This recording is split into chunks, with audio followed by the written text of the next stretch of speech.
It was 5 days after the death of Adolf Hitler. Berlin had fallen. The war in Europe was effectively over. Yet, in the snow-capped Austrian Alps, one final surreal battle was about to begin. It was a confrontation so bizarre that if it were a movie script, Hollywood would reject it as impossible fiction. But it happened. On May 5, 1945, a medieval fortress nestled in the Tyrolean mountains became the stage for the strangest alliance of World War II. For the first and only time in history, American GIs and German Wehrmacht soldiers fought side by side, shoulder to shoulder, against a common enemy, the fanatical Waffen-SS. This is the story of the battle for Castle Itter. To understand how this madness came to be, we must look at the chaos of those final days. The Third Reich was collapsing, but the danger was at its peak. While the German army in the north was surrendering en masse, the die-hard units of the SS were retreating into the Alpine Redoubt, a mythical last stand in the mountains of Austria. They were desperate, dangerous, and operating with a scorched earth mentality. They were executing deserters, hanging civilians who displayed white flags, and preparing to fight to the last man.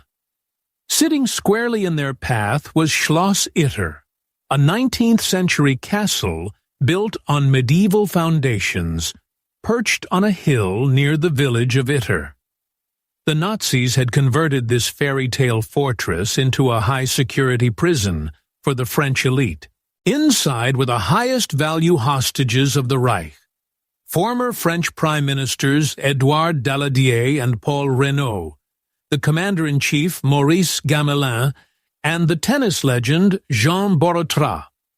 Also present were Charles de Gaulle's sister and several other VIPs.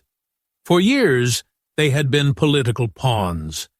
Now, as the SS perimeter tightened, they were liabilities. The order had not yet come to execute them, but everyone inside the castle knew it was only a matter of time. The guards at the castle, sensing the end, had fled, leaving the prisoners in a terrifying limbo, armed with weapons left behind by the fleeing guards, but surrounded by roaming SS units in the woods below, who were preparing to retake the stronghold and leave no witnesses. The prisoners needed help, and they needed it fast. They sent a desperate messenger, a handyman on a bicycle, to find the Americans. But the Americans were miles away, and the chaos of the front lines made movement slow. Meanwhile, in the nearby town of Wörgl, a strange drama was unfolding. Major Josef Gangl, a decorated officer of the Wehrmacht, had had enough. Gangl was a career soldier, but he was not a Nazi. He had seen the devastation of the war and was now primarily concerned with protecting the local Austrian civilians from the vengeful SS marauders who were executing anyone trying to surrender. Gangl had a small unit of Wehrmacht soldiers loyal to him. When he learned of the situation at the castle, he realized he couldn't hold off the SS alone. He needed heavy firepower. He needed the enemy. Gangl did the unthinkable. He drove his Kubelwagen toward the American lines, waving a white flag, hunting for a commander who would listen. He found Captain John Jack Lee. Captain Lee was the archetype of a brash, cigar-chomping American tanker. He commanded a unit of the 12th Armored Division. When a German major pulled up and asked for help to fight the SS, Lee didn't hesitate. He looked at the map, looked at Gangl, and radioed his headquarters for permission. The mission was approved, but the resources were thin. Lee had to leave most of his tanks behind to hold a bridge. He took only his own tank, a Sherman named Besotten Jenny, and a handful of infantrymen.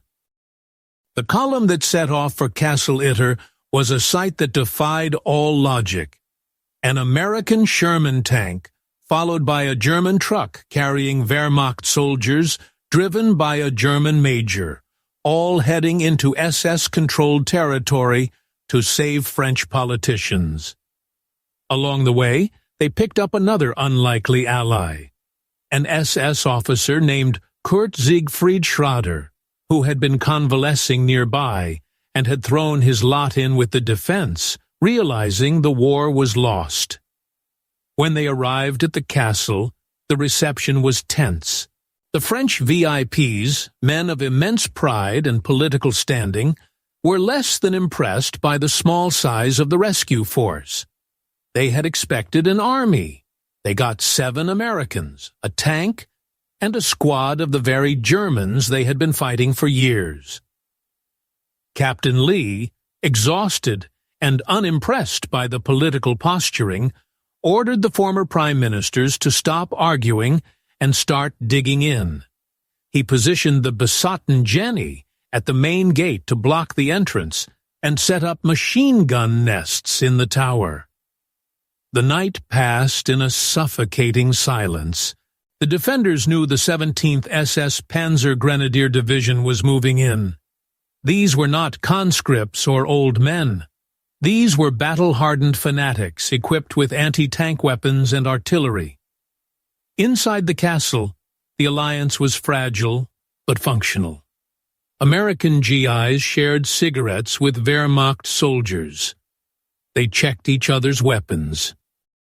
They watched the tree line together. The enemy of my enemy is my friend, at least for tonight. At dawn on May 5th, the silence broke. The attack began with the terrifying crack of an 80mm anti-tank gun positioned on a distant hill.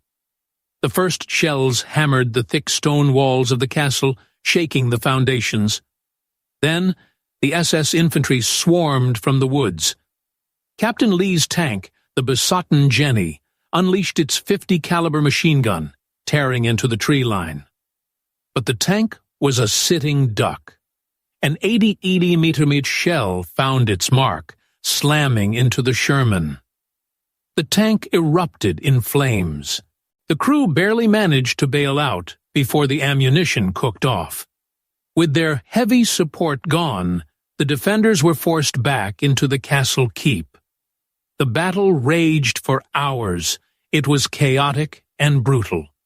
The SS attacked from the north, west, and east, probing for weaknesses. Bullets chipped away at the ancient masonry. Inside, the scene was surreal. 72-year-old Paul Reynaud, the former prime minister, grabbed a submachine gun and fired from the windows. General Gamelin, who had commanded millions of men, was now fighting as a common rifleman. The tennis star Jean Borotra acted as a runner, dodging bullets to ferry ammunition between posts. But the situation was deteriorating. The ammunition was running low. The SS were setting up heavy machine guns to suppress the defenders, inching closer to the main gate with demolition charges. If they breached the walls, it would be a massacre. In the midst of the firefight, tragedy struck. Major Sepp Gangl, the German officer who had orchestrated the rescue, saw Paul Reynaud standing recklessly exposed to enemy fire. Gangl shouted a warning and sprinted to shove the former prime minister out of harm's way. At that exact moment, a sniper's bullet cracked through the air. Gangl was hit in the head. He died instantly. The Wehrmacht major had given his life to save a French politician, fighting alongside Americans against his own countrymen. By early afternoon, the defenders were down to their last rounds. The radio in the tank had been destroyed, and communication with the outside world was cut. The SS were preparing for the final assault. They brought up a Panzerfaust to blow the gate. Captain Lee pulled his men back to the donjon, the central keep. They prepared to fight room to room with knives and bayonets. The end seemed inevitable. Then the sound changed. Over the relentless rattle of German machine guns, a low rumble began to shake the valley floor. It grew louder, a mechanical roar that drowned out the small arms fire.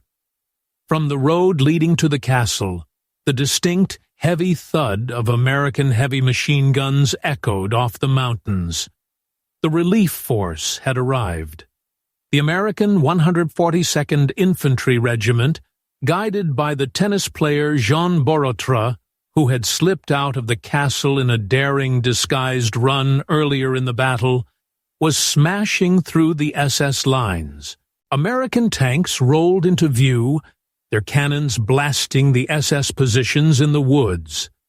The besiegers, realizing they were now caught between the hammer and the anvil, broke and fled into the forest. The guns fell silent. The smoke drifted away from the battered walls of Castle Itter. The scene that followed was one of profound relief and bewilderment. American soldiers from the relief column walked up to the castle gate to find their countrymen exhausted but alive, surrounded by armed German soldiers who were not surrendering, but celebrating with them. The French VIPs, shaking and dusty, stepped out into the sunlight, free men for the first time in years. Captain Lee was later decorated with the Distinguished Service Cross. Major Gangl was honored as a hero in Austria. A street in Wörgl is named after him to this day. He remains the only German soldier of World War II to be widely honored as a hero of the anti-Nazi resistance for a battle fought alongside the U.S. Army. The battle for Castle Itter was a small engagement in the context of a global war that claimed millions of lives. Tactically, it changed nothing. The war would have ended the same way without it. But historically and emotionally, it stands as a towering testament to the complexity of human nature. In the final hours of the greatest conflict in human history, the lines on the map dissolved. Ideology crumbled in the face of survival and basic morality. When the world was burning, a handful of men from opposing sides looked at each other and decided that there was something more important than the uniform they wore. They decided to stand together against darkness. It remains the only time in the annals of warfare that Germans and Americans fought and died as brothers in arms during World War II. A strange, bloody, and beautiful footnote that proves that even in the absolute depths of war, humanity can find a way to break through.